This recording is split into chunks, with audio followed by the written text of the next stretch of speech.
Lanjut, penciptaan alam semesta dari ketiadaan. Dalam bentuk standarnya, teori dentuman besar atau yang disebut dengan Big Bang mengasumsikan bahwa semua bagian jagat raya mulai mengembang secara serentak. Namun bagaimana semua bagian jagat raya yang berbeda bisa menyelaraskan awal pengembangan mereka? Siapa yang memberikan perintah? Andre Linde, Profesor Kosmologi 2 seabad yang lalu, penciptaan alam semesta adalah sebuah konsep yang diabaikan para ahli astronomi. Artinya terciptanya alam raya tidak bisa diteliti oleh para ilmuwan sekarang. Karena apa? Karena mereka hanya mengetahui dengan tanda-tanda yang bukan secara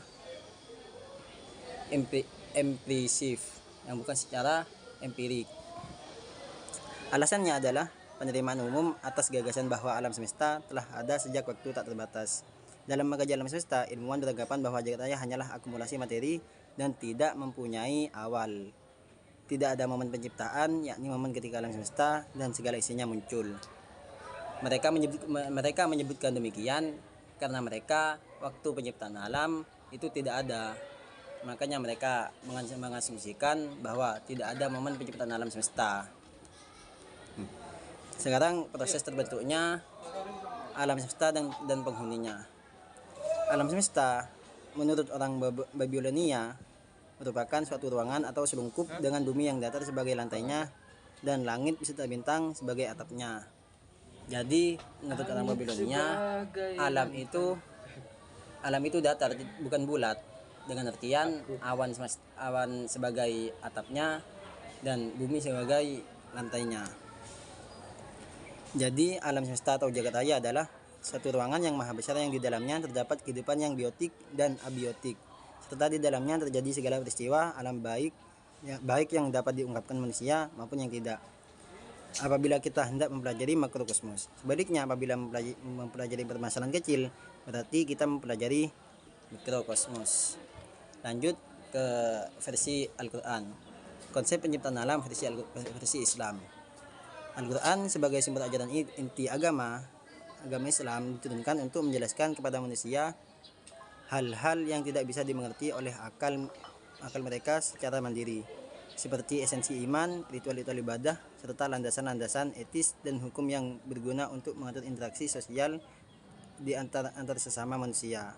Selain itu, Al-Quran juga membicarakan alam semesta yang meliputi bumi dan langit, unsur-unsurnya yang beraneka ragam, para penghuninya, serta fenomena di dalamnya.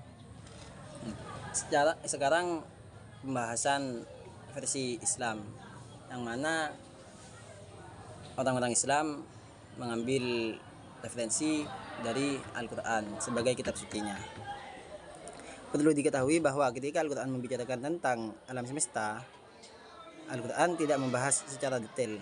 Al-Quran hanya membahas garis besarnya saja, karena Al-Quran bukanlah kitab kosmologi atau buku-buku ilmu pengetahuan umumnya yang menguraikan penciptaan semesta secara sistematis. Namun lebih dari 1000 ayat berbicara tentang alam semesta ini untuk membuktikan kekuasaan, ilmu dan kebijaksanaan tak terbatas Sang Pencipta yang mampu menciptakan jagat raya ini, melenyapkannya lalu mengembalikannya ke bentuknya semua.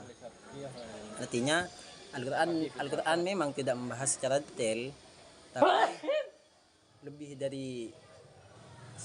dari beberapa ayat yang menjelaskan, bahkan mengokohkan bahwa Tuhan kita semua, Allah Ta'ala, tidak ada bandingannya.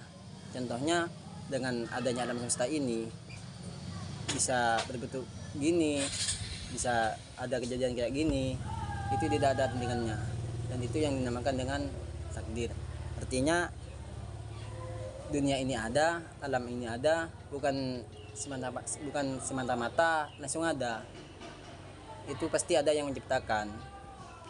Jadi di sini Al-Quran menjelaskan bahwa alam semesta bukan semata-mata langsung ada, tapi ada proses penciptaan dari Allah Ta'ala.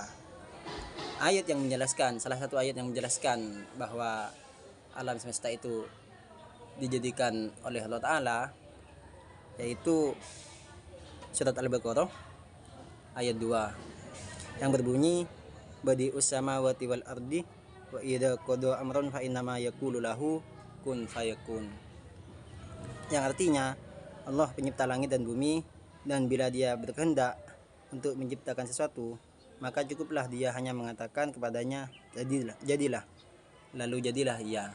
Artinya alam ini ada, pasti ada yang menciptakan, tidak mungkin ada dengan sendirinya, karena alam termasuk benda yang lemah, termasuk hal yang lemah, bukan hal yang kuasa. Buktinya semakin akhir zaman alam ini semakin hancur dan rusak. Jadi pasti ada yang menciptakan, bukan langsung ada dengan sendirinya.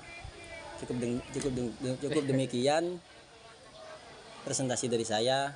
Kurang lebihnya mohon maaf. Wassalamualaikum warahmatullahi wabarakatuh.